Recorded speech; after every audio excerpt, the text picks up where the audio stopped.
Bonjour à tous, bienvenue à ce nouveau webinaire organisé par lepetitjournal.com, le journal des Français à l'étranger. Je sais que vous êtes nombreux à vouloir assister aujourd'hui à cette présentation sur le thème de comment investir dans l'immobilier en 2020. Notre expert Manuel Ravier, cofondateur de l'investissement locatif, le spécialiste de l'investissement locatif clé en main, est avec nous. Bonjour Manuel, est-ce que vous nous entendez bien ? Bonjour Hervé, je t'entends parfaitement. Eh bien, parfait. Merci beaucoup. Merci d'être là, d'avoir répondu à notre invitation. Voilà, on a déjà aujourd'hui plus d'une quarantaine de personnes qui sont connectées. On sera certainement beaucoup plus nombreux. Jean demande déjà qu'il y aura un replay. Alors oui, effectivement, il y aura un replay. Donc, si vous ne pouvez pas assister à tout ou si vous voulez simplement le faire connaître à vos amis, n'hésitez pas. Vous avez donc le petit onglet questions sur le côté pour évidemment poser toutes vos questions à Manuel, notre expert, et on va essayer de répondre il y aura certainement de nombreuses questions, on va essayer de répondre à tous, évidemment. Faites-nous signe un petit peu, dites-nous un petit peu d'où vous êtes. C'est toujours sympa de voir nos Français à l'étranger, un petit peu partout dans le monde. Il y en a certainement en Asie en fin de journée, d'autres qui se sont levés un peu tôt en Amérique latine pour pouvoir y assister. Donc, n'hésitez pas à commenter dans le fil chat. Voilà, donc Manuel est bien à Paris. En effet, voilà, Marion, elle est à Marseille. Donc, Denise est à Hambourg. Voilà, donc faites-nous un petit coucou, un petit signe. On va démarrer évidemment sans trop tarder. On est évidemment à votre disposition et le but c'est de pouvoir aborder évidemment tous ces sujets qui sont très importants. Dans un premier temps, je vais peut-être laisser Manuel se présenter, nous dire un petit peu qui il est et ce qu'est un investissement locatif, puis on démarrera sur les questions. Oui, alors merci beaucoup Hervé. Donc je m'appelle Manuel, j'ai 34 ans, je suis chef d'entreprise. J'ai 2 enfants, voilà, je vais en parler parce que l'immobilier, c'est aussi beaucoup pouvoir prendre soin de sa famille. C'est là-dessus aussi que je veux insister aujourd'hui. Et j'ai fondé une boîte il y a de ça 8 ans avec mon associé Michael Zonta, une boîte qui s'appelle Investissement Locatif. On a environ 120 collaborateurs aujourd'hui, donc on a commencé à 2. Aujourd'hui, on est à peu près 120 répartis dans différentes villes de France. Donc, on n'est pas à l'international, on n'est que en France. Mais on accompagne des gens dans des investissements locatifs clés en main. Qu'est-ce que ça veut dire? Ça veut dire qu'on est capable, si vous souhaitez investir dans l'immobilier, eh bien, de trouver les meilleures affaires du marché, pas par magie, mais grâce au travail de nos chasseurs immobiliers. Et puis ensuite, eh bien, de suivre les travaux, de réaliser les plans, d'optimiser au maximum les biens pour en faire des biens qui sont parfaitement meublés et décorés, des biens coup de cœur, de manière à pouvoir les louer ensuite à des locataires et à toucher des loyers. Parfait. Écoutez, c'est très clair. Je pense qu'il y a de nombreuses questions. N'hésitez pas à poser vos questions. On voit Laurent de Bangkok, Steven de Sao Paulo. Effectivement, acheter un appartement pour le louer, ça demande certaines connaissances du marché immobilier avant de se lancer. Il y a beaucoup de questions primordiales à se poser avant de passer à l'action. Le choix du type de bien, sa localisation, le statut fiscal. On va essayer de répondre à toutes ces questions aujourd'hui. On a à peu près 1 heure. On pourra peut-être déborder un petit peu plus. Surtout, voilà, on est là à votre disposition. Emmanuel est là à votre disposition. Alors, j'entends de la musique. Je ne sais pas ce que c'est. C'est pas chez moi. C'est pas de mon côté. Ouais, donc on ne pourrait pas être chez moi non plus. Je ne sais pas du tout d'où ça sort. Bon, voilà. Hop, bon. Ok, bon, c'est un petit intermède musical. Donc, voilà, posez bien toutes vos questions. On a, comme je disais, à peu près 1 heure. Il y aura un article dans lepetitjournal.com cette semaine et avec la vidéo disponible absolument en replay pour tout le monde. Peut-être pour démarrer, Manuel, tu peux peut-être nous faire un point sur le marché immobilier actuel avec la crise sanitaire, parce que c'est vrai qu'on est dans un contexte très particulier. Alors, est-ce que c'est un bon moment pour acheter ou est-ce qu'il faut être prudent? Comment tu vois les choses? Alors déjà, je pense que moi, vous l'avez compris, mais je vais quand même le redire, je vais vous parler uniquement du marché immobilier français parce que les situations peuvent varier aussi d'un pays à l'autre. Donc peut-être dans le pays où vous êtes, vous allez me dire, Manuel, ça colle pas à ce que je vois sur le terrain. Je sais qu'aux États-Unis, il y a eu peut-être beaucoup de défauts de la part de locataires, défauts de paiement de loyer parce qu'il y a moins d'amortisseurs sociaux. Donc moi, je vais vous parler de la France. Ce que j'ai pas dit, c'est que, j'ai dit qu'on était dans une quinzaine de grandes villes, mais concrètement, on a des équipes, on a des bureaux. Donc à Paris, je vous le dis, pas pour faire la pub, juste pour vous dire que l'image du marché que j'ai moi, c'est cette image-là qui correspond et qui colle à notre activité. Donc nous, on est présent à Paris, à Lille, à Marseille, à Bordeaux, à Nantes, à Toulouse, à Grenoble, à Lyon, à Saint-Étienne. Enfin voilà, on est présent quand même dans des grandes villes. Et depuis ces grandes villes-là, on est capable, sous format un petit peu de hubs régionaux, eh bien d'aller un peu en dehors de la ville pour chercher plus de rendement quand c'est bien sûr ce que nous demandent les investisseurs. Dans ces grandes villes, qu'est-ce qu'on voit? Donc, on voit que, déjà, je vais reprendre un petit peu l'historique du marché pour ceux qui n'auraient pas forcément tout suivi. En 2019, ça a été une année record sur les transactions. On a dépassé le million de transactions immobilières, donc pas que sur l'investissement locatif, mais le million de transactions immobilières en France, tout confondu. Et pourquoi je vous dis ça? Parce que c'était une année particulièrement dynamique pour l'immobilier, pour tous les acteurs immobiliers en France. Et ce qui s'est passé, eh bien, c'est que le Haut Conseil à la stabilité financière, qui est en fait un organe qui émane et qui d'ailleurs est chapeauté par le Premier ministre, par le ministre de l'économie, pardon, eh bien, est venu nous dire attention, on a un petit peu peur. Donc là, on n'était pas du tout dans la crise sanitaire, on était avant, en amont. Est venu nous dire on a un petit peu peur qu'il y ait une surchauffe sur le crédit immobilier. Le crédit immobilier, l'encours actuel du crédit immobilier, il faut savoir qu'il a énormément augmenté sur les dernières années et qu'aujourd'hui, l'encours immobilier, donc de crédit immobilier des Français, est dépasse le milliard d'euros d'encours. Alors, ça ne veut pas dire grand-chose, j'imagine, dans votre tête. Mais en tout cas, ça veut dire que par rapport à d'autres pays européens, globalement, les Français sont plus endettés pour l'immobilier que d'autres pays européens. Donc, dans ce cadre-là, le Haut Conseil de la stabilité financière a édité, je crois que c'était fin novembre 2019, début décembre, a édité des recommandations aux grandes banques. Donc, c'est-à-dire qu'ils ont dit à toutes les grandes banques françaises, ils leur ont dit écoutez, c'est bien, vous prêtez bien aux Français pour qu'ils investissent dans l'immobilier, mais il va peut-être falloir se calmer un petit peu. En tout cas, il va falloir prêter en faisant un petit peu plus attention, en étant un petit peu plus restrictif. Pourquoi? Tout simplement pour pas qu'on se retrouve, comme ça a été le cas dans la crise des subprimes, à prêter à des gens qui n'ont peut-être pas les moyens demain de rembourser et qui, du coup, vont faire s'effondrer le système financier français. Alors, je vous rassure, on en est très loin, on a énormément de ratios, mais il faut comprendre que cette approche-là, elle était prudentielle. Donc ça, c'était les recommandations fin 2019 de ce Haut Conseil de la stabilité financière. Vous trouverez sur Internet des articles sur le sujet, si ça vous intéresse d'aller plus loin. À la suite de ça, ce qui s'est passé, c'est qu'en début d'année, moi qui suis en contact à titre personnel, puisque je ne l'ai pas dit, mais j'investis beaucoup à titre personnel aussi, et bien sûr pour nos clients investisseurs qui soient non résidents ou résidents fiscaux français. Et les banques m'ont dit, Manuel, on a ces recommandations, on attend de voir, on n'est pas obligé de les suivre, on va les suivre, mais petit à petit et de plus en plus au cours de l'année. Pour l'instant, on y va tranquillement. Et ça, c'était début d'année. Là-dessus, on a eu ce que vous savez, ces fameuses crises sanitaires. Je pense que voilà, c'est pas la peine d'en parler plus à ce stade. Mais cette crise sanitaire a entraîné, si vous voulez, déjà une forte mobilisation des banques françaises, puisqu'on a eu un dispositif de prêt aux entreprises qui s'appelle le PGE. Donc, je suis désolé, pour chaque truc, il y en a chaque fois des lettres, des appellations, des acronymes.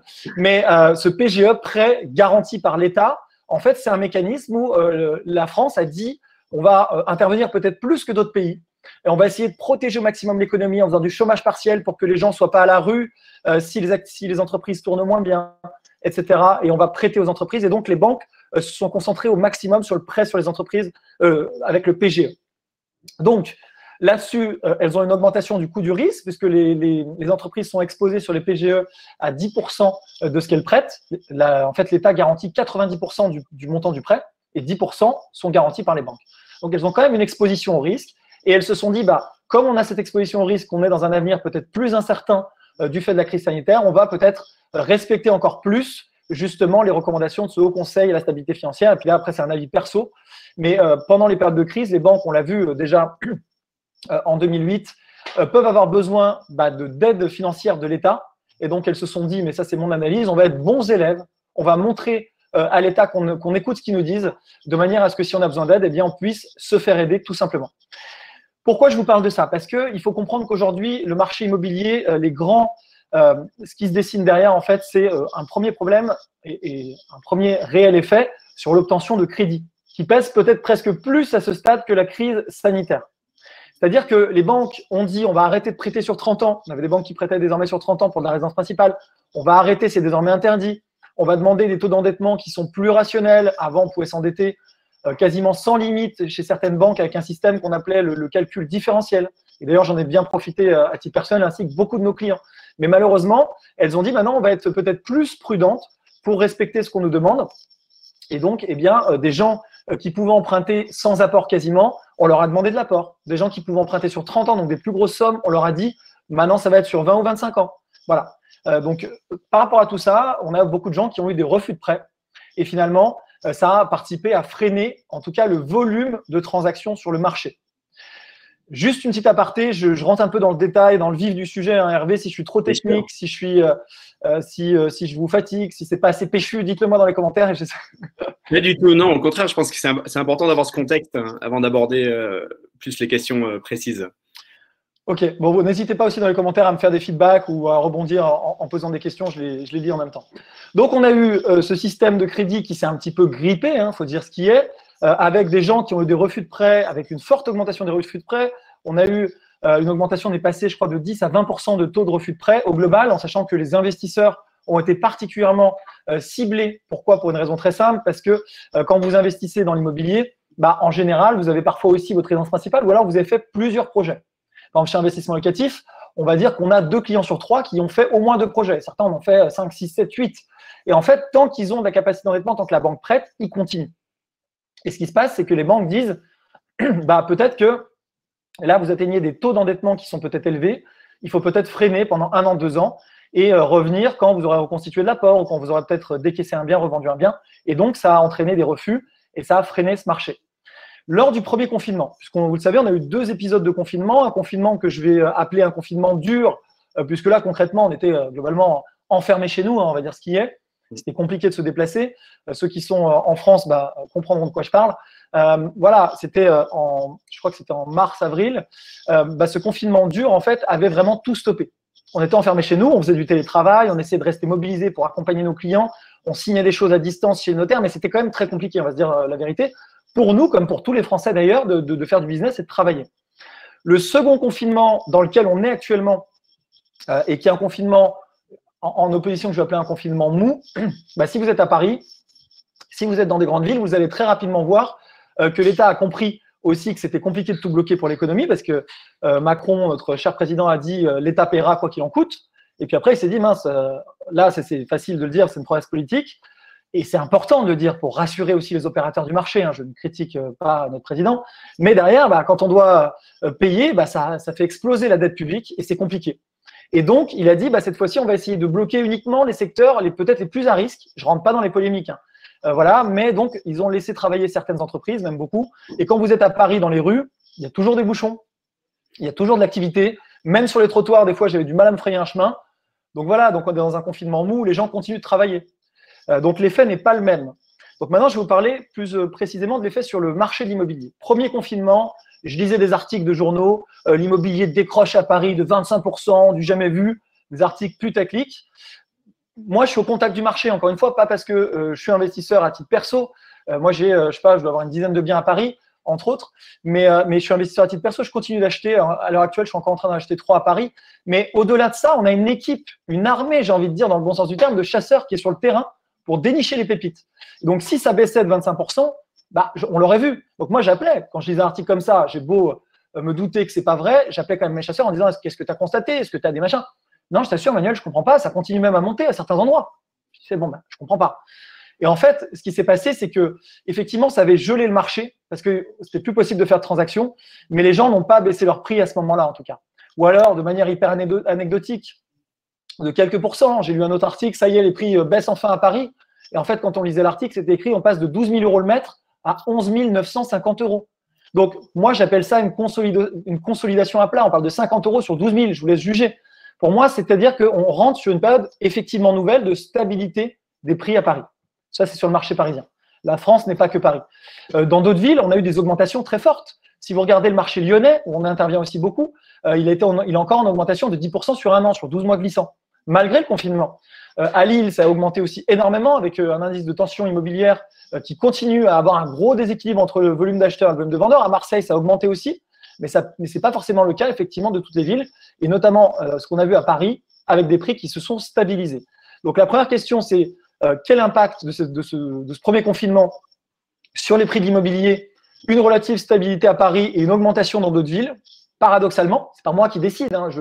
Je trouve aussi que quand on est en période de crise, et c'est ce qu'on voit en bourse aussi, pour moi, ça n'a pas de sens de se dire les prix augmentent en bourse, alors qu'on voit que les entreprises vont faire moins de business. A fortiori, je ne dis pas qu'elles vont s'effondrer, mais si on regarde économiquement, on est tous d'accord que ça n'a aucun sens. Ça en a un quand même, c'est que, bon, on en parlera après, ça a quand même un sens. Mais c'est pas basé sur des fondamentaux. Est-ce que c'est logique que les prix augmentent à Paris? A priori, si on se base que sur le niveau d'économie, ce n'est pas logique, je suis d'accord avec vous. Pareil dans les autres villes de France. Après, on va voir quelles mécaniques font monter les prix. Deuxièmement, il y a un deuxième aspect que je voulais évoquer avec vous, c'est le marché de la location. Parce que nous, on gère aussi à peu près 1000 appartements en gestion locative, donc pour le compte de nos clients investisseurs. Tous les jours, on loue, on gère, on collecte les loyers. Il n'y a pas eu d'explosion du tout du niveau de défaut, parce que souvent on me dit, Manuel, est-ce que toi, tu as constaté sur tes biens ou sur ceux de tes clients qu'il y a eu des impayés? La réponse est affirmative à 200% sur ce qu'on fait. Non, absolument pas, à ce stade. En revanche, il y a un effet, je suis là pour vous dire le positif et le négatif, il y a eu un réel effet sur la demande locative. Et ça, il faut savoir aussi en parler et être transparent. Pourquoi? Parce que d'une part, on a dit aux jeunes, vous êtes confinés. Donc les gens qui habitent dans des studios de 15-20 mètres carrés, dans une ville qui devient une ville morte, avec plus aucun bar, plus aucun resto, plus aucun point de culture, les musées fermés, est-ce que vous avez envie de rester? Non, beaucoup sont retournés à la campagne chez leurs parents, quand ils n'étaient pas originaires de Paris. C'est une réalité, ou en banlieue parisienne, dans des maisons plus agréables. Et ils se sont donc dit, certains d'entre eux en tout cas, est-ce que ça vaut le coup, vu que j'ai des cours maintenant qui sont à distance pour l'instant, est-ce que ça vaut le coup de continuer à payer 800 €, 1000 € par mois de loyer? Non. Donc, certains, effectivement, ont donné leur préavis. Donc ça, c'est le premier effet, c'est l'impact de la demande qui a baissé. Parce que les étudiants internationaux, qui sont quand même très présents en France, ils sont 300 000 en France, concentrés sur les grandes villes, ils étaient moins présents, voire pas du tout. Les étudiants classiques ou jeunes actifs qui vivent dans des petites surfaces, certains sont partis de Paris pour retourner chez leurs parents dans l'expectative de pouvoir reprendre leur vie parisienne. Et enfin, dernier effet sur l'offre, tous les gens qui louaient un Airbnb, en tout cas beaucoup, ont pivoté et donc ont ramené de l'offre sur le marché. Donc, sur la demande locative et sur l'offre locative, on a deux effets qui sont négatifs. Et donc là, les investisseurs, effectivement, quand on n'a pas des biens qui se démarquent, ont pu souffrir d'un petit peu de vacances locatives. Ça, c'est une réalité. Donc pour ça, nous, on a pris des mesures chez Investissement Locatif. On vient d'annoncer à nos clients bailleurs qu'on faisait sauter, pour être plus compétitifs sur le marché, les frais d'agence locataire, de manière à ce qu'ils soient à être en compétition avec les agences de particuliers pour louer plus rapidement, etc., etc. Donc il y a des solutions pour louer et il y a quand même de la demande locative, je vous rassure. Mais effectivement, c'est moins dynamique qu'avant et ça, on n'avait pas l'habitude. Merci pour ce panorama, Manuel. Alors, je vais appeler à nos internautes, vous êtes de plus en plus nombreux à nous rejoindre. Soyez pas timides, n'hésitez pas à poser vos questions, c'est le bon moment. Notre expert est là pour vous. Je vois que Bastien nous a rejoint depuis Singapour, mais n'hésitez pas à poser vos questions et à solliciter Manuel. On a parlé de l'accès au prêt rapidement. Quel conseil, Manuel, tu donnerais aux expatriés, puisque beaucoup de nos internautes sont des Français résidant à l'étranger, pour leur financement, parce qu'on dit que c'est souvent compliqué de se financer quand on est à l'étranger. Alors, en toute franchise, c'est compliqué. Déjà, je vais le dire, je vais être très clair. Ça ne veut pas dire qu'il ne faut pas le faire. Nous, on a beaucoup de clients qui sont non-résidents. C'est compliqué. Celui qui vous dit c'est facile, déjà, c'est que c'est faux. Après, nous, on travaille avec des courtiers spécialisés, des banques spécialisées, donc on trouve des solutions. Ça, c'est important aussi de le dire, mais c'est important d'avoir un discours de transparence parce que j'ai eu un client récemment qui était assez mécontent. Je vais être transparent, il était mécontent alors qu'il était très content de l'achat de ce qu'on lui avait trouvé. On lui a trouvé franchement une pépite qui est en cours de travaux. Et il me disait, Manuel, mais la banque a été lente. La banque a été lente. Et je lui dis, mais j'aimerais bien être une banque aujourd'hui, mais je ne suis pas une banque. Je ne peux pas répondre non plus en tant qu'investissement locatif. Certes, je vous accompagne, je vous aide, je fais mon max sur cette étape-là, mais je ne vais pas me substituer à la banque. Je ne peux pas prêter de l'argent. J'aimerais bien, encore une fois. Et donc voilà, c'est important d'avoir un discours de vérité. Oui, quand on est non-résident, c'est des dossiers pour les banques qui sont plus compliqués. Et oui, elles vont vous demander plus d'apport. Ça, il faut le savoir. Le niveau d'apport qui va être demandé à un non-résident, ça va dépendre des pays, mais ça va être entre 30 et 40% du budget total. Alors, ce n'est pas forcément du pur apport. On peut avoir aussi de l'argent. Ça, c'est le deal que vous faites avec la banque. La banque peut vous dire, mettons, pour mettre un peu des chiffres en face de tout ça, pour un projet à 200 000, la banque va vous dire qu'il faut mobiliser entre 60 et 80 000 €. Donc, il faut quand même les avoir. Bon, souvent, quand on vit à l'étranger, je vois qu'on a des personnes qui sont dans des places financières mondiales. Souvent, on gagne très bien sa vie, donc on a parfois de l'apport. Donc, on peut quand même utiliser l'effet de levier bancaire, mais il va falloir apporter, mobiliser en tout cas, entre 30 et 40% de la somme.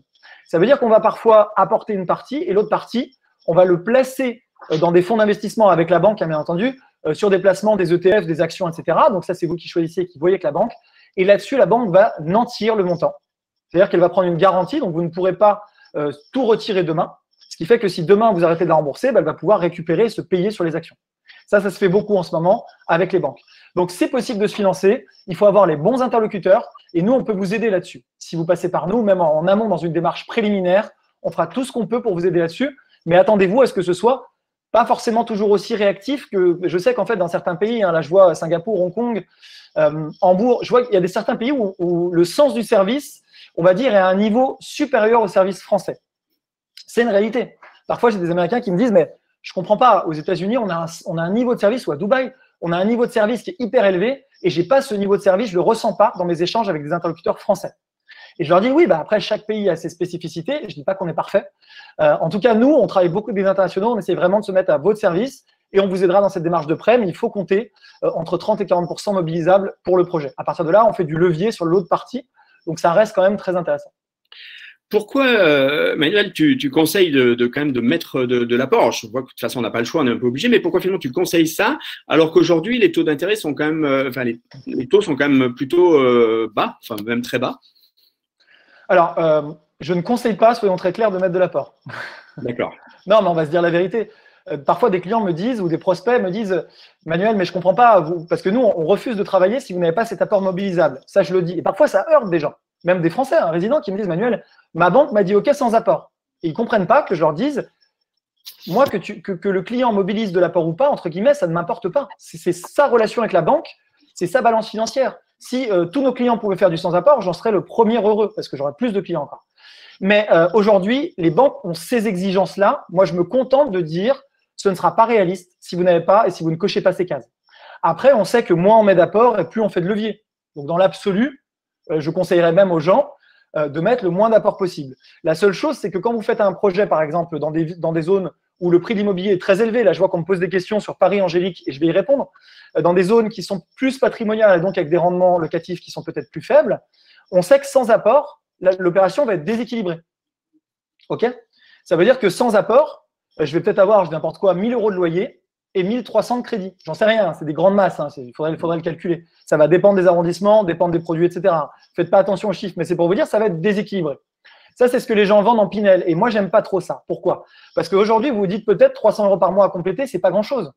Mais demain, si votre situation change, donc moi, je préfère dire à mes clients, tu vas avoir, si tu mets de l'apport, tu seras équilibré. Tu auras 1 000 € de crédit, 1 000 € de remboursement, tu seras à l'équilibre et donc tu n'auras aucun effort. Donc, quand les clients veulent investir dans des zones très patrimoniales, le centre de Bordeaux, le centre de Lille, le centre de Lyon, le centre de Paris, je vais plutôt leur conseiller de mettre de l'apport au départ, s'ils en ont la possibilité. Mais en général, quand on veut du patrimoine, c'est qu'on a de l'argent aussi. Donc, je vais plutôt leur dire, mettez un apport nécessaire de manière à être à l'équilibre et que derrière, votre placement s'autofinance. Moi, j'ai toujours l'image en tête, aussi pour mes projets, hein, que quand je fais un projet, je dépense de l'énergie dedans. Bon, là, c'est Investissement Locatif qui va dépenser l'énergie pour vous. Mais vous avez cette phase préparatoire où on va, et je vais en parler après, mais on va trouver le bien pour vous, le chasser, on va rénover le bien, faire les plans, suivre la transformation, meubler, décorer. C'est hyper excitant et c'est une phase hyper agréable aussi parce qu'on voit le bien se transformer. Mais c'est quand même du boulot. Donc, soit vous le faites vous-même, ce qui est possible, hein, soit vous le déléguez, par exemple, à notre société. Mais c'est comme le lancement d'une fusée.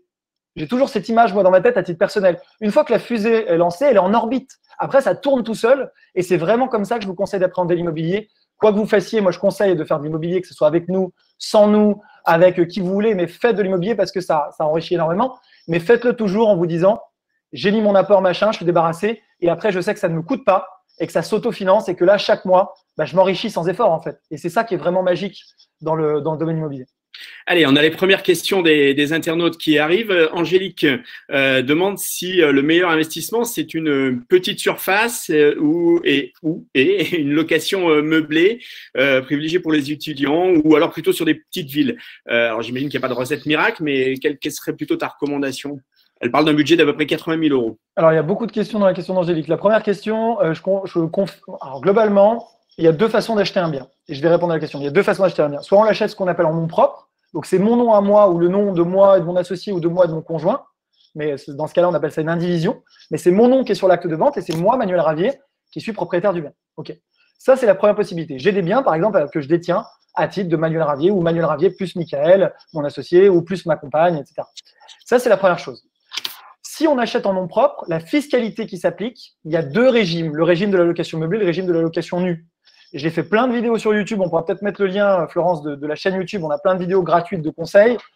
il y en a pour des heures de vidéos, donc si ça vous intéresse, je vous laisserai voir, mais je ne peux pas tout faire un truc. Mais globalement, il faut juste garder en tête, location nue, vous allez payer beaucoup d'impôts. C'est ce qu'on appelle des revenus fonciers. En gros, vous vous faites, excusez-moi du mot, mais saigner par les impôts en France. Et la location meublée, qui est l'équivalent d'une niche fiscale. Donc, ça ne va pas baisser votre impôt, mais en gros, vous n'allez pas payer d'impôts sur vos loyers pendant une dizaine d'années. Je fais des raccourcis. Hein. Globalement, c'est ça. Après, il y a une deuxième option, mais qui est assez compliquée quand on est non-résident, mais c'est l'investissement à travers des sociétés. Donc, ce n'est pas le nom de Manuel Ravier, ce n'est pas Manuel Ravier qui est propriétaire du bien. Manuel Ravier crée une société, donc il faut être deux pour ça, impérativement, avec par exemple Michael Zonta, exemple, avec mon associé. Une société qui va s'appeler une société civile immobilière à l'IS. Pareil, j'ai des vidéos là-dessus, je vous laisserai creuser, à l'impôt sur les sociétés. Bon, on peut créer d'autres sociétés pour acheter de l'immobilier, je simplifie. Et c'est cette société-là qui va faire un prêt et qui va acheter le bien immobilier. Et là, c'est encore un autre système de fiscalité et ça peut être très intéressant aussi. Et dans ces cas-là, dans le cas de la SCI, c'est pour ça que je réponds, on peut faire de la location nue ou de la location meublée dans la SCI à l'IS. Et là, c'est pareil, c'est tout aussi intéressant les deux régimes.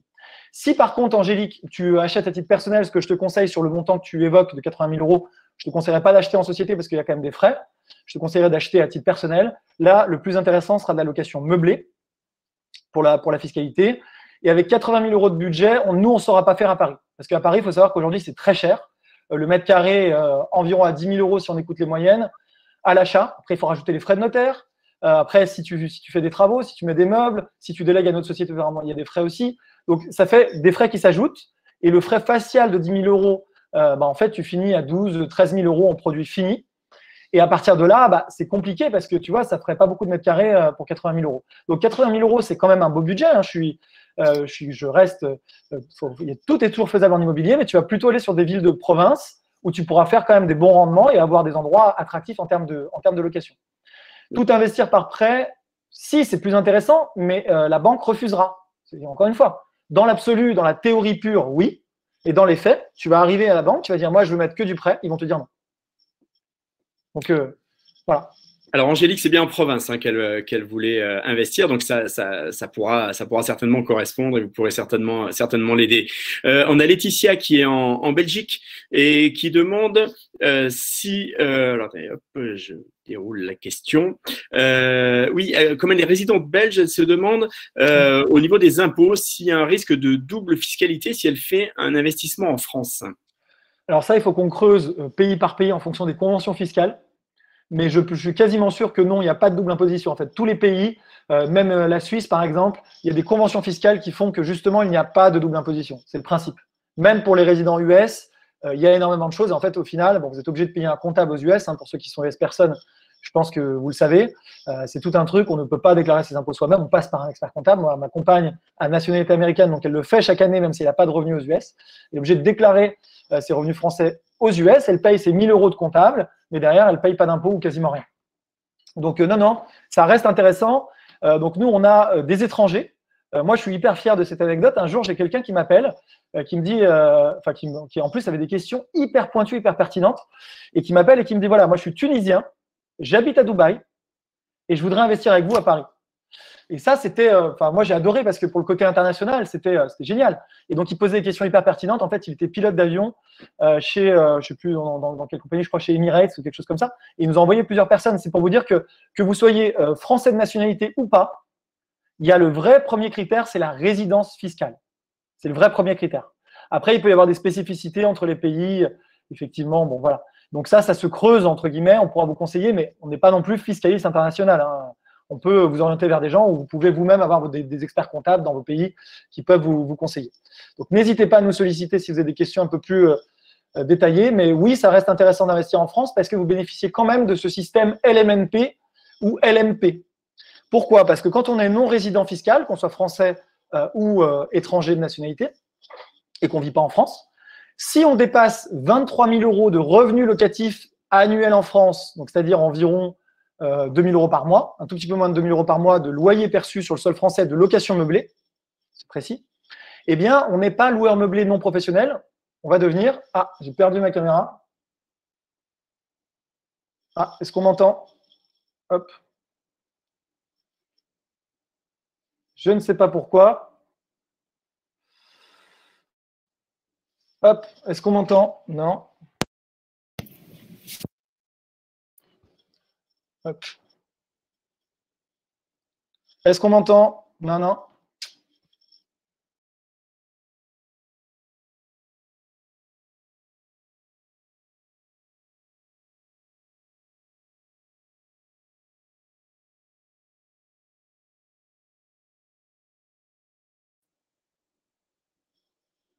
Ouais, est-ce qu'on m'entend?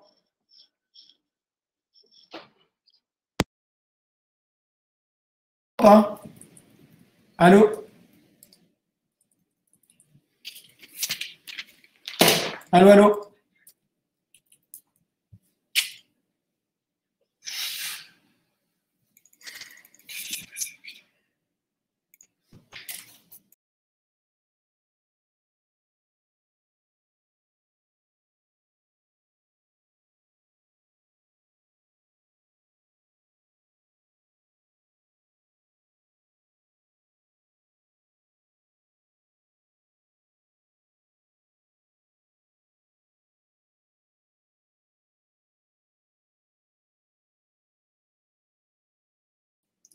Est-ce qu'on m'entend déjà? Allô? Allô? Allô, allô?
Allô, allô. Alors, je pense qu'on m'entend de nouveau parce que je vois que mon micro est de nouveau activé. Je réinvite Manuel, je ne sais pas ce qui s'est passé. Hop.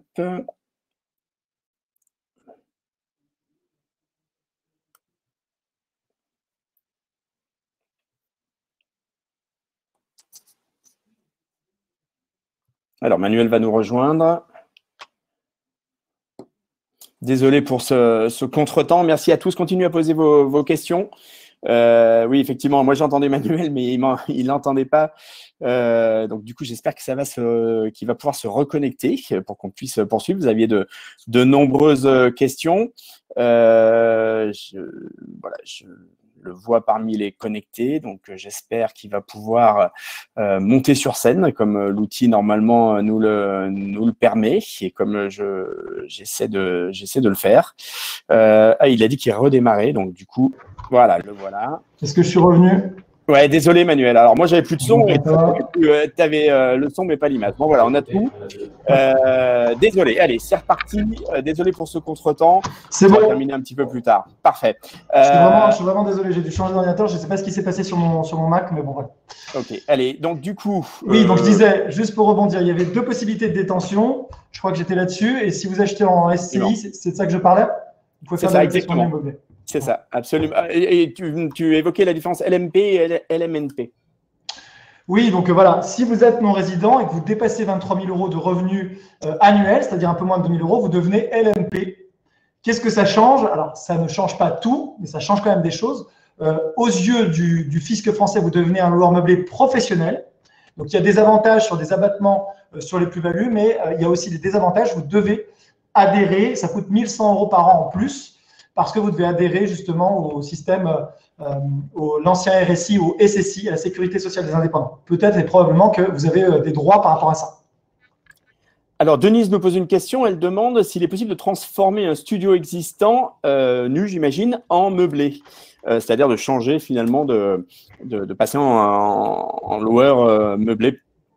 Ouais, bah, non seulement c'est possible, mais je vous conseille de le faire. Alors après, il faut voir depuis combien de temps vous le détenez, si vous avez encore du crédit dessus, etc.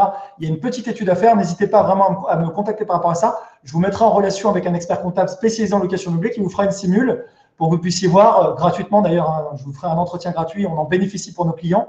Donc, contactez-moi. Je ne sais pas, par le biais d'Hervé, vous voyez comment récupérer nos coordonnées. Mais voilà, c'est possible. Ça s'étudie. Et la plupart du temps, c'est intéressant. J'irai même plus loin, c'est intéressant. Alors, vous allez tous recevoir un mail à l'issue de ce webinaire pour pouvoir le visionner en replay ou le faire connaître évidemment à tous vos amis qui pourraient être intéressés par ce sujet. Et dans ce mail, il y aura également les coordonnées complètes évidemment de notre partenaire investissement locatif. Donc, vous pourrez très facilement les contacter. On a Marion qui demande si c'est intéressant d'acheter plutôt du neuf ou du coup plutôt de l'ancien. Qu'est-ce que tu en penses ? Alors, moi, je vends de l'ancien, donc je ne vais pas vous dire que c'est mieux d'acheter du neuf. Hein, et tu vas nous dire pourquoi c'est mieux l'ancien. Je vais essayer surtout d'être précis. Mais juste avant ça, ce que je voudrais juste répondre à Mathieu qui m'a posé 2 fois la question. Mathieu qui dit, je vais revenir sur la question de Marie, qui dit non résident fiscal, dit LMP, si recette supérieure à 23 000, donc c'est exactement ça. Peut-on revenir au statut LMNP lors du retour en France? Oui, et d'ailleurs c'est intéressant. Pourquoi? Parce que en fait, chaque année, le fisc la situation, est-ce que je suis LMP ou est-ce que je suis LMNP, s'apprécie chaque année en fonction du fait, est-ce que vos revenus de travail sont supérieurs à vos revenus immobiliers. Donc, si vous revenez en France, vous travaillez en France, vous allez déclarer en général plus de revenus liés à votre travail que de revenus liés à votre immobilier. Et donc, vous redevenez LMNP, loueur meublé non professionnel. Et donc, oui, c'est une remarque très pertinente pour ceux qui anticipent des retours en France, de se dire, bah, peut-être ce bien-là, j'anticipe de le vendre dans 5 ans quand je serai de retour en France ou pas. Voilà. Alors, la location meublée, la location neuve. Alors, c'est marrant parce que j'ai un client que j'apprécie beaucoup, je ne sais pas s'il nous regarde ici, mais qui m'a appelé il y a quelques temps, qui m'a posé exactement la question de Marion, qui m'a dit, Manuel, et donc il avait déjà fait des projets avec nous, et il m'a dit, Manuel, je vous appelle parce que je voulais avoir votre avis. Alors, on m'a proposé un logement intéressant à Nantes, dans du neuf. Est-ce qu'à votre avis, je devrais l'acheter ou est-ce que c'est plus intéressant d'acheter avec vous? Bon. La question, en fait, ça dépend du produit. C'est-à-dire que dans l'absolu, un bien de location, un bien ancien et un bien neuf, dans l'absolu, c'est mieux d'acheter du neuf. Ça, on ne va pas se mentir. Le bâtiment a des normes qui sont plus récentes. Là, si on se base purement sur le truc, il va être mieux isolé, il va être neuf tout simplement. Donc, on peut se dire qu'il y aura moins d'entretien au niveau du bâtiment. Donc, a priori, c'est plus intéressant d'acheter du neuf. Donc, ça, c'est clair. Les soucis du neuf, par rapport à l'ancien, il y en a un majeur en fait, c'est la situation du bien. Je ne sais pas si vous le savez, mais quand on parle d'immobilier, on dit en immobilier, il y a 3 critères importants. L'emplacement, l'emplacement, l'emplacement. Ce n'est pas moi qui dis ça, hein, c'est une petite maxime qui est connue. Et en fait, ce qui se passe, c'est que souvent dans le neuf, les promoteurs vont construire là où ils peuvent. Et donc, par exemple, dans l'exemple de mon client qui m'a dit, bah, c'est à Nantes, il m'a dit, mais qu'est-ce que vous en pensez? Je dis, bah, première question, où est-ce que c'est situé à Nantes? Alors, ah bah oui, parce que la situation, c'est pas l'idéal, machin. Bon, j'ai pas fait exprès, hein, mais ça se vérifie quasiment tout le temps. OK. Je dis deuxième question, est-ce que vous achetez au bon prix? Parce que souvent, les promoteurs qui font du neuf doivent appliquer malheureusement le coût de la main-d'œuvre d'aujourd'hui, le coût des normes, des nouvelles normes. Je prends un exemple qui est un pur exemple, mais par exemple, il y a des normes sur les toilettes handicapées. Je ne sais pas si vous avez déjà visité des logements neufs, mais c'est juste hallucinant. Vous avez des toilettes handicapées qui sont des pièces hyper grandes, alors que je peux comprendre, hein, encore une fois, je ne juge pas, mais ça n'a aucun sens. Si vous n'êtes pas handicapé, vous n'avez pas besoin d'avoir une toilette où vous pouvez faire 4 fois le tour en fauteuil. Vous préférez peut-être avoir plus d'espace dans votre pièce de vie. Vous voyez ce que je veux dire? Donc, dans le neuf, il y a ces 2 aspects-là. Il y a l'emplacement, il y a la disposition qui n'est pas toujours optimale du bien. Et le dernier point, c'est que souvent, eh bien, c'est trop cher. Pourquoi? Parce que tous ceux qui vendent du Pinel, etc., savent qu'ils vendent finalement un processus de défisc qui, dans la tête des Français, ils ne regardent pas trop le prix. Donc, ils vont allumer sur le prix.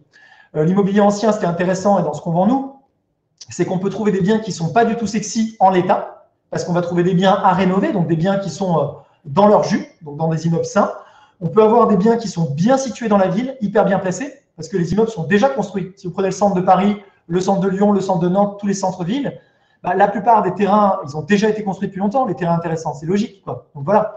Et en plus, on peut avoir des bons prix d'achat. On va appliquer quand même une rénovation, donc on va gagner des points sur la partie énergétique, puisqu'on va vous changer les fenêtres, isoler tout le logement, on va refaire les choses entièrement. Chez Investissement Locatif, on fait vraiment les choses bien.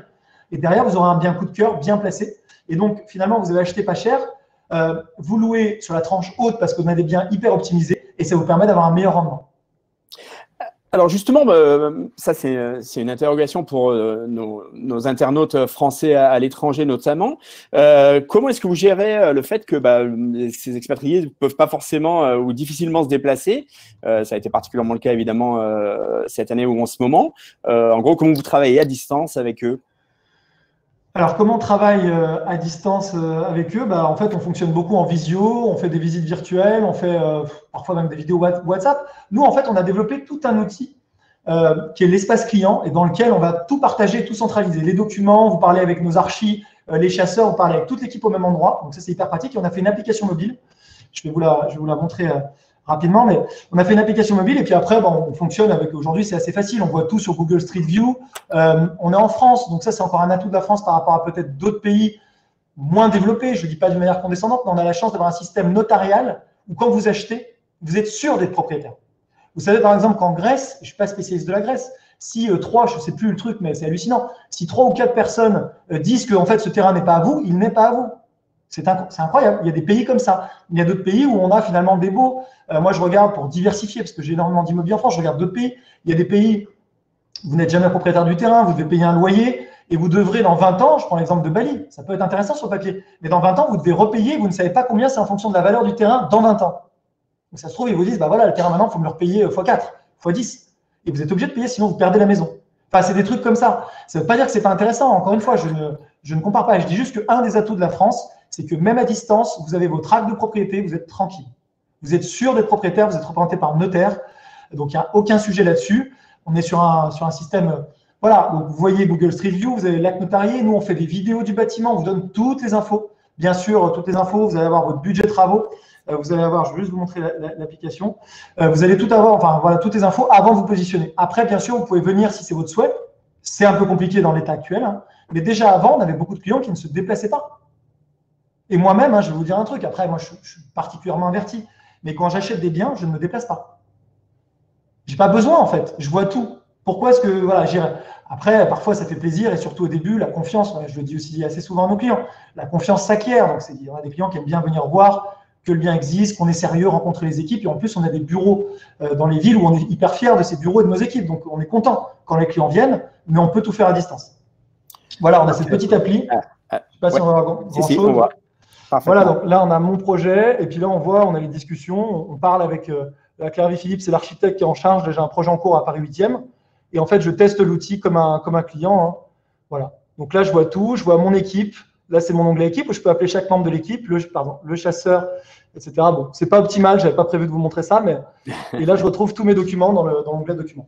Donc, c'est assez pratique. Et notre but, en fait, c'est en permanence de développer des outils, aussi parce que nous, on a 120 personnes qui travaillent avec Mickaël dans l'équipe, et donc on est des malades des process. On veut que chaque petite étape soit validée, vérifiée avec les bons documents. Pourquoi? Parce que l'an dernier, on a fait 500 opérations. Et on parle d'engagement sur plusieurs années, on parle de montants investis très importants. On vérifie tout, en fait. Sinon, ce serait hyper risqué et on ferait prendre des risques aux clients qu'on n'a pas envie de faire prendre. Allez, il nous reste un gros quart d'heure. Milena nous demande si on peut diviser une maison en plusieurs logements. Alors oui, on peut, ça peut être très rentable. Après, il faut bien vérifier ce qu'on appelle le PLU, le plan local d'urbanisme. Il faut savoir que diviser, on ne peut pas le faire à la sauvage comme on veut. C'est un peu compliqué parce que on le voit, des gens le font, mais après on peut avoir des problèmes avec la mairie. Dans certaines villes, quand vous divisez, vous créez des lots pour installer des compteurs ADF, etc. On va vous demander d'avoir des places de parking afférentes selon le PLU. Donc ça s'étudie au cas par cas. Nous, je ne l'ai pas dit, mais on fait du studio jusqu'à l'immeuble entier.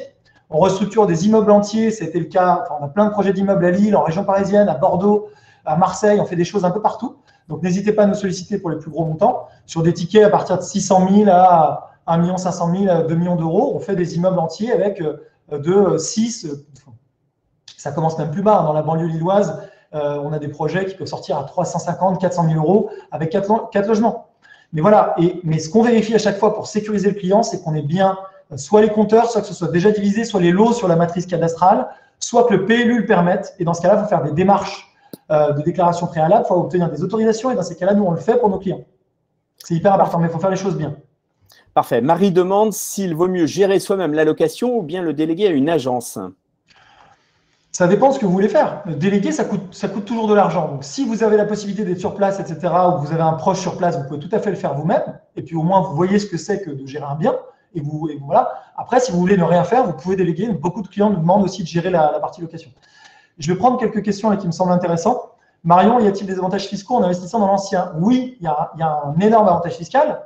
C'est qu'en fait, ce qu'on ne vous dit pas quand vous faites un investissement type Pinel dans le neuf, c'est que vous êtes impérativement sur des locations nues. Donc, d'un côté, on va vous donner un avantage fiscal avec le Pinel, par exemple. Ça ne marche pas pour les non-résidents, mais bon, j'en parle quand même. Et de l'autre, vous êtes en revenu foncier, donc vous allez payer de l'impôt sur vos loyers très rapidement et payer beaucoup d'impôts sur vos loyers. Parce que location nue, revenu foncier, c'est beaucoup moins intéressant. En location meublée, l'avantage fiscal, c'est que vous allez amortir le bien, amortir les travaux, amortir les meubles, passer par exemple les frais d'investissement locatif, vous les passez en déficit. Donc en fait, quand on vous facture un FII, ça vous coûte la moitié de ça par rapport à si vous l'avez fait tout seul. Donc tout ça, c'est à prendre en compte, ce qui fait que c'est pour ça qu'on dit que pendant une dizaine d'années, vous n'allez pas payer d'impôts sur vos loyers. Et après, ça va augmenter progressivement, doucement, mais progressivement. Les résidences avec service, je ne vous le conseille pas du tout. C'est des produits qui sont… les promoteurs, en fait, font la gestion derrière. Vous avez un bail commercial, donc c'est la sécurité de façade. Mais derrière, en réalité, vous allez vous faire… ça, c'est tout un sujet, j'ai fait des vidéos là-dessus, mais en gros, le bail est de 9 ans. Au bout de 9 ans, vous ne pouvez même pas récupérer votre bien. Renseignez-vous auprès du promoteur. Si vous le récupérez, vous devez payer une indemnité pour l'indemniser lui, qui s'élève, mais qui est énorme. Et donc, en fait, les propriétaires découvrent le poteau rose et le scandale au bout de 9 ans. Et par contre, si le promoteur se dit, en fait, c'est pas rentable, je ne veux pas parce qu'il n'y a pas assez de location, et il vous refile le logement et vous n'avez pas le choix que d'accepter de reprendre la gestion. Donc, en fait, c'est à sens unique. Et ce n'est pas intéressant. À mon sens, ce n'est pas le plus intéressant. Très bien. Les impôts locaux… Oui, c'est Paul qui s'interroge sur les impôts locaux, sur l'impact en fait. Est-ce que ça fait partie du choix quand on fait un investissement? Bien sûr. Alors, dans vos calculs, quand on vous fait la prévision, ce qu'on appelle nous la projection financière dès le départ pour que vous puissiez vous positionner, vous avez cette ligne de taxe foncière auquel vous faites référence. Et cette taxe foncière, en fait, elle varie effectivement d'une commune à l'autre. Alors, c'est plus compliqué que ce que vous dites. Vous dites les zones initialement moins riches. En fait, c'est un peu plus compliqué parce que c'est basé sur des états fonciers qui datent d'il y a, je crois, 30 ou 40 ans. Pourquoi je dis ça? Parce que, par exemple, si on prend… l'exemple ne va pas être un bon exemple, mais par exemple, à l'époque, Roubaix était très riche il y a 40 ans, parce qu'il y avait des industries, etc. C'est moins riche aujourd'hui. Et Paris, certains quartiers étaient très pauvres il y a 40 ans, alors qu'aujourd'hui, ça coûte 10 000 € le mètre. Et en fait, du coup, vous allez avoir des taxes foncières qui vont être faibles dans des zones où, effectivement, là, je vous rejoins, Paul, l'économie est forte, et inversement. Donc oui, je me perds, mais il faut prendre en compte cette variable-là et le calculer dès le départ pour ne pas avoir de mauvaises surprises. Alors, Steven demande quels sont les leviers pour optimiser fiscalement une location nue, car non viable en LMNP malheureusement. Les solutions pour optimiser, alors si votre bien n'est pas rentable ou vous vous faites assassiner par les impôts, il faut vendre et refaire un projet. En fait, pourquoi je dis ça? Parce qu'il faut comprendre la logique de l'État aujourd'hui. L'État, il est contre la rente. Il le dit, hein, Macron est arrivé en campagne, en fanfare, je suis pour la production, comprenez la bourse, chacun son avis sur les marchés financiers, mais bon, c'est un autre débat. Et l'immobilier, c'est des pourris, c'est la rente. Lui-même, a priori, ne fait pas d'immobilier, bon, sans commentaire. Ce qu'il faut comprendre, c'est qu'ils vont vous pousser en fait à toujours être dans l'action sur votre immobilier. Alors, ça ne veut pas dire revendre des biens en permanence, mais ça veut dire qu'au bout d'un certain temps, quand votre bien est payé, que vous n'avez plus de crédit, que vous avez tout amorti au bout de 20 ans par exemple, vous allez avoir plus d'intérêt à revendre votre bien et à refaire une opération. Donc en vendant, vous récupérez du cash, une très belle plus-value, vous avez amorti le bien et tout, donc c'est quand même hyper, c'est génial. Hein. Mais parfois, il y a des biens, on est attaché, on ne veut pas s'en séparer. Dans ces cas-là, je vous invite à vous rapprocher de votre notaire pour peut-être faire ce qu'on appelle une vente à soi-même, qui peut être légale, mais il faut faire les choses bien. Et vous allez faire racheter le bien par une SCI. Par exemple, dans la SCI, vous allez mettre votre enfant ou votre femme avec vous. Et en fait, la SCI va faire un prêt, vous rachetez le bien à vous, donc vous allez encaisser l'argent, et le bien va changer de propriétaire, vous allez recommencer à amortir le bien sur la SCI. Donc vous gardez le contrôle du bien, il est toujours dans votre portefeuille, mais vous ne l'avez plus en nom propre, vous l'avez en SCI. Voilà, il y a plein de montages comme ça, légaux, qui peuvent être stratégiques en fonction de la situation personnelle de chacun. La fiscalité, ça ne s'improvise pas, hein, c'est vraiment en fonction de chacun. Tu parlais t'évoquais la bourse manuelle. Là, ces derniers temps, c'est bien remonté après le crash du mois de mars. Pourquoi toi, tu penses que vaut mieux privilégier qu'un immobilier plutôt que la bourse? Ah non, non, je ne me permettrai pas de… En fait, j'aime pas… c'est pas que je suis dans le consensus, hein, parce que je suis quelqu'un de très tranché. Mais par exemple, quand on parle d'investissement en Pinel, je pourrais être très critique, mais je pars du principe que c'est mieux de faire un Pinel, un bon Pinel, que de ne rien faire en fait. Donc, je ne vais pas critiquer et taper ni sur la bourse, d'ailleurs, parce que la bourse, ce n'est pas mon métier. Mais je sais que beaucoup de gens gagnent beaucoup d'argent en bourse et que c'est bien. Simplement, à mon sens, il faut savoir diversifier. C'est ce que je fais, c'est ce que j'essaie de m'appliquer à titre personnel. Il faut savoir diversifier ses placements et l'immobilier, oui, ça fait partie des premiers placements parce que c'est moins un marché d'initiés, j'ai envie de dire, que la bourse. En bourse, c'est compliqué. Vous pouvez vous ramasser sur des valeurs parce que vous êtes face à des traders pros, vous êtes face à des robots traders, etc. Donc c'est compliqué. On voit beaucoup de particuliers qui perdent beaucoup d'argent en bourse. Mais pour autant, on peut en gagner. Mais voilà, je ne vais pas opposer les placements. Je pense que la bourse peut être très intéressante aussi. Mais à mon sens, l'immobilier, c'est le plus simple. Il y a l'effet de levier bancaire qui est juste fabuleux. Donc, c'est vraiment dommage. En fait, je prends toujours l'image. Imaginez, vous avez une capacité d'endettement. C'est comme si vous rentrez chez vous. La banque est OK pour vous prêter 300 000, mais vous ne le faites pas. Parce que vous rentrez, vous avez vos gosses, votre boulot, vos passions. Génial. Et du coup, vous repoussez tout le temps votre projet immobilier. Moi, c'est ce que je vois souvent. Et donc, vous avez cette capacité d'endettement de 300 000, 500 000, parfois pour certains qui le regardent, c'est beaucoup plus, 1 million, 2 millions d'euros.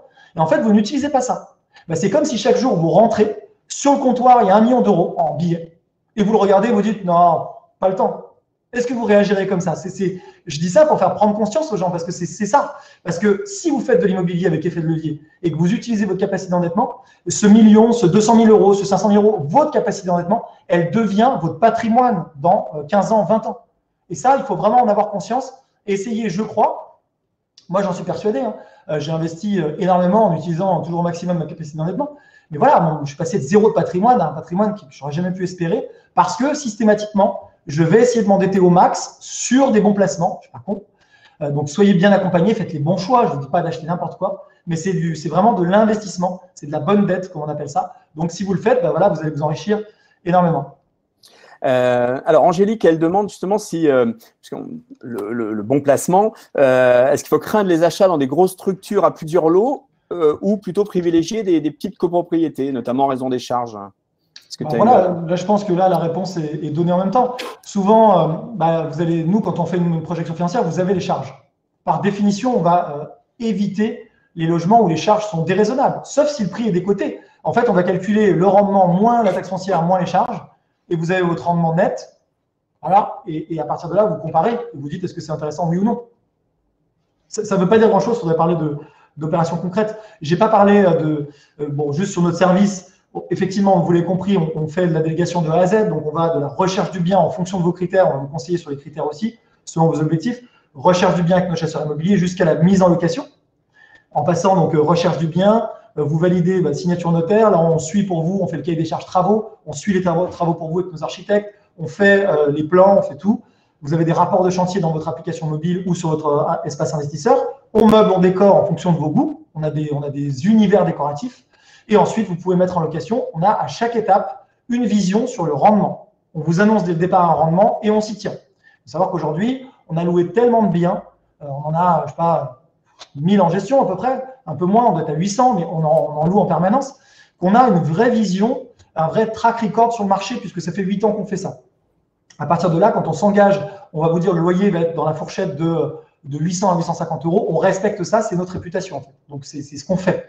Ça, c'est ce qu'on fait tous les jours. Et donc, à partir de là, eh bien, si l'opération vous intéresse, on déroule tout pour vous. On fait gagner du temps, vous suivez, vous restez bien sûr décisionnaire à tout moment. Ça reste votre bien, hein, ce n'est pas le nôtre. Et à partir de là, voilà, vous pouvez vaquer à vos occupations, profiter de votre vie de famille, tout en regardant dans vos tapis l'avancée, en appelant l'architecte si vous voulez, ou le chasseur. Et à partir de là, vous devenez propriétaire d'un bien qui va être remboursé en tout ou partie par le locataire. Et c'est quand même incroyable. J'avais vu 2-3 petites sur les rendements locatifs qu'on propose, donc ça varie vraiment selon les villes, on va être entre 4 et 10%. Comment on calcule le rendement? On prend tous les loyers annuels, donc loyer annuel total, divisé par frais totaux. Par exemple, sur un bien que je loue, je prends un exemple classique, un bien tout inclus à 200 000 euros, donc quand je dis tout inclus, ce serait achat, travaux, donc le budget travaux, l'achat, donc le prix du bien, le budget travaux, les frais de notaire, on met tout dans l'enveloppe, hein. Nos honoraires, les meubles et la décoration, 200 000 euros. Si vous avez 6% de rendement, ça vous fait encaisser 12 000 euros de loyer annuel, donc 1 000 euros par mois. Là-dessus, il faudra bien sûr enlever vos charges de copropriété et votre taxe foncière. Voilà. Et donc, on va de 4 à environ 10% selon les villes. L'exemple est clair. Laurent demande quel est le montant de votre commission. Alors, on facture 8,4%, donc 7% hors taxe, plus la TVA française, du montant total investi. D'accord, très bien. Ça dépend du montant investi. Parfait. Allez, on va aborder les toutes dernières questions. Si vous avez des questions, c'est le moment avant que ce webinaire prenne fin. De toute façon, évidemment, vous pourrez retrouver beaucoup d'informations avec les vidéos proposées par Manuel et évidemment sur le site aussi d'investissement locatif. J'avais une interrogation, Manuel, autour des taux d'intérêt actuels pour le crédit. Quels sont-ils et surtout, comment tu les vois évoluer? Les taux actuels, ils restent très, très bas. Et ils vont rester, selon toi? Pour l'instant, il n'y a pas de vocation parce que bon, on est dans une logique où tous les pays veulent faire de la relance, les grandes banques centrales veulent faire de la relance. Donc pour l'instant, ils restent bas, c'est une opportunité. Après, est-ce qu'ils vont remonter et à quel horizon? Pour l'instant, c'est pas parti pour remonter à court terme en tout cas. Qu'est-ce qu'on peut espérer? Moi, j'ai des clients non résidents qui empruntent entre 1,20 et 1,60 sur 20 ans, quoi, globalement. Donc ça reste hyper bas. Alors après, ne vous concentrez pas. Mon conseil, encore une fois, que vous passiez par nous, sans nous, je m'en fous. Moi, j'aime bien donner du conseil et de la valeur parce que je suis persuadé que l'immobilier, ça peut vraiment changer des vies et permettre de sécuriser. J'en suis intimement et profondément convaincu. Donc, j'essaie de convaincre parce que j'aime ça. Vous l'avez compris, je suis passionné, mais le taux d'intérêt, c'est bien, mais ça ne fait pas tout. Moi-même, parfois, j'emprunte à des taux plus élevés que mes clients. Mais je m'en fous en tant qu'investisseur. Pourquoi? Parce qu'il faut mettre au regard. Je veux dire, ce qui compte, c'est d'être suivi par la banque. Je préfère être suivi à 1,30 sur 20 ans que me battre comme un malade pour toucher à 1,20. En fait, les investisseurs, souvent, mais quand on débute, c'est normal, on est aveuglé par le taux d'intérêt. Est-ce que vous savez, par exemple, que l'assurance d'emprunt, souvent, les banques vont vous faire un bon taux d'intérêt, elles vont vous saigner sur l'assurance d'emprunt, et ça va vous coûter beaucoup plus cher que si vous avez eu un moins bon taux d'intérêt et une meilleure assurance. Donc, il faut regarder tous les paramètres, mais il faut aussi savoir laisser la banque gagner pour qu'elle accepte de vous prêter, de vous suivre. C'est une relation win-win. Et moi, c'est ce que j'essaie de faire comprendre aussi aux clients. Après, encore une fois, je ne suis pas banquier, je m'en fous, je n'ai pas d'intérêt dans ces banques. Je ne suis pas actionnaire de banque. Mais il faut savoir, moi, en tout cas, c'est ce que j'applique. Quand on me fait un crédit, je ne me bats pas toujours à fond sur le taux. Pourquoi? Parce que si le taux, je l'estime bon, je ne suis pas là pour couper les cheveux en quatre, je veux que ma banquière gagne pour qu'elle me suive sur la suite. Et en plus de ça, je fais livrer une petite bouteille de champagne. Comme ça, elle se rappelle de moi. Et sur le chantier suivant, ou des chocolats, et sur le chantier suivant, elle va avoir envie de pousser mon dossier. Parce que c'est des humains qui défendent votre dossier. Ne l'oubliez jamais. Parfois, je vois des gens qui pensent que les banquiers sont des pourris, que tout leur est dû, que de toute façon, la banque va gagner de l'argent sur leur dossier, donc ils n'ont qu'à bosser, c'est leur problème. Mais en fait, c'est, si je peux me permettre, pas la bonne mentalité. Parce que voilà, si on encourage le banquier, qu'on est sympa, c'est gratuit d'être sympa, comme je dis toujours, et qu'on essaie d'être dans une relation win-win et qu'on essaie vraiment de l'être, peut-être la banque va vous suivre sur 1, 2, 3, 4, 5 projets. Et vous allez vous enrichir de combien? Dans mon cas, je peux vous répondre, c'est démesuré. En tous les cas, bien retenu le conseil de la bouteille de champagne ou de la boîte de chocolat. Paul nous pointe le doigt sur la démographie actuelle avec le vieillissement de la population. Donc, il dit en fait, on va se retrouver avec plus de vendeurs dans les 15-20 prochaines années et moins d'acheteurs. Du coup, est-ce qu'il ne serait pas mieux d'attendre? La difficulté en fait d'attendre, c'est toujours la même. C'est que moi, depuis que j'ai commencé l'immobilier, j'achetais à 5-6 000 euros le mètre à Paris. Aujourd'hui, c'est à 10-12. Et ça s'est passé en peu d'années. Et à chaque fois, on m'a toujours convaincu, on a toujours essayé de me convaincre, pour être plus précis, que c'était mieux avant, que c'était trop tard, que peut-être dans 2 ans, dans 3 ans, et tous les gens qui m'ont dit ça, au bout de 3 ans, ils se sont rachetés en payant beaucoup plus cher parce que ça va augmenter. Et en plus, ils n'ont pas touché les loyers sur la période. J'ai envie de dire, Paul, oui, sur la démographie, bien sûr, on est dans des pays où la population est vieillissante. Après, ce qu'il ne faut pas, le contre-effet en fait de ça, il est double. En tout début d'interview, j'en parlais.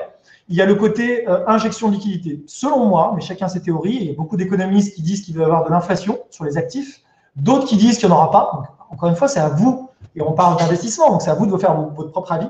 Moi, je pense qu'il va y avoir de l'inflation parce qu'à partir du moment où les banques centrales déversent des milliards comme ça, et ce n'est pas parti pour s'arrêter, ça veut dire qu'en fait, il y a plus de monnaie en circulation pour le même volume d'actifs.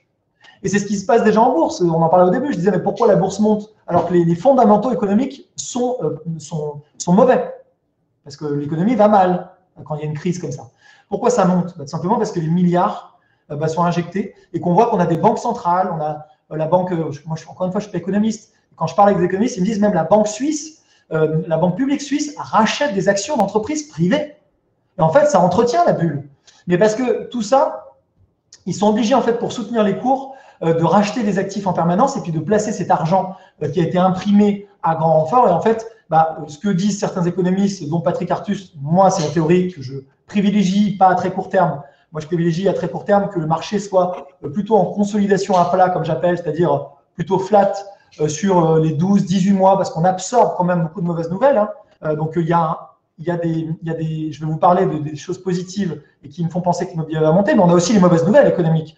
On est dans un truc morose, voilà, donc on ne va pas se mentir. Hein. Mais moi, je privilégie la consolidation à plat et après l'inflation des actifs, pas que de l'IMO d'ailleurs, or, bourse, immobilier, c'est la thèse économique, parce qu'il y a plus d'argent en circulation pour le même volume d'actifs. Donc, c'est mécanique, ça va augmenter. Ça ne veut pas dire que vous serez plus riche, en fait, ça veut dire que la valeur de la monnaie va baisser. C'est-à-dire que si vous avez du cash sur votre compte, vous pourrez acheter moins de choses avec le même cash. Voilà, ça s'appelle l'inflation. La deuxième chose, quand on parle de vieillissement de la population, oui, d'un autre côté, il y a aussi un autre effet, c'est que les gens ont besoin de préparer leur retraite plus que jamais. On le voit, la dette publique a explosé, la France est exsangue. Donc, comment on va continuer à investir dans les pensions de retraite? Comment on va continuer à investir autant dans le public? On ne pourra pas. Et ça m'emmerde, hein, parce que moi, je suis un pur produit du public. Je suis en train d'écrire un bouquin sur l'immobilier et j'en parle beaucoup dedans. Mon père travaillait chez EDF et ma mère était assistante sociale. Donc et j'ai étudié à la fac. Je suis un produit du public. J'adore le public. Et je trouve que c'est bien. Ça donne sa chance à tout le monde. Donc, il faut continuer. Mais la réalité qu'on voit en face, c'est que pour financer ça, il faut de l'argent. Et cet argent, on en a de moins en moins. Donc, on va de moins en moins le financer. Enfin, je veux dire, c'est mécanique. Et donc, qui dit moins de retraite et moins de pension de retraite dit que les Français vont devoir la faire eux-mêmes et qu'on va basculer, et on a déjà commencé à basculer dans un système de retraite par capitalisation. Et donc, on va investir, on va être obligé d'investir dans la bourse et dans l'immobilier. Je veux dire, c'est mécanique. Et donc, voilà. Et en plus de ça, il y a un engouement très fort. Il y a un vrai mouvement d'investisseurs. Regardez notre chaîne YouTube, on a 4 500 000 vues, c'est énorme. De gens qui se documentent pour investir dans l'immobilier. Pourquoi? Parce qu'on n'est pas les seuls à faire des vidéos sur l'immo. Il y a une vraie lame de fond de gens qui se disent aujourd'hui, peut-être je peux améliorer ma vie parce qu'ils ont vu un truc, ils ont compris le modèle de l'investissement immobilier. Donc, ils se disent, c'est top, quoi. En investissant dans l'immobilier, je peux avoir une meilleure vie, prendre soin de ma famille. Et moi, je finirai peut-être juste là-dessus. C'est pas encore une fois pour vous faire verser une larme, hein. Mais j'en parle dans le bouquin que j'écris et c'est vrai. Moi, si j'ai voulu investir à titre perso, c'est pour prendre soin de ma famille qui travaille tout dans le social, parce que j'ai 2 sœurs qui sont aussi dans le social. Et ma sœur a eu des problèmes de santé non couverts par la Sécu.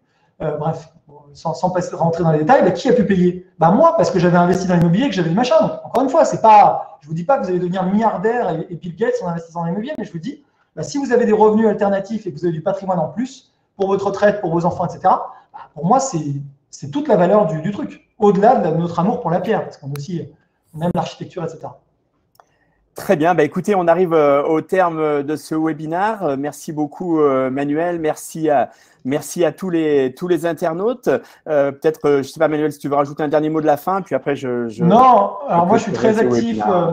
Je suis très actif sur YouTube. En ce moment, c'est plus mon associé Michael qui fait les vidéos.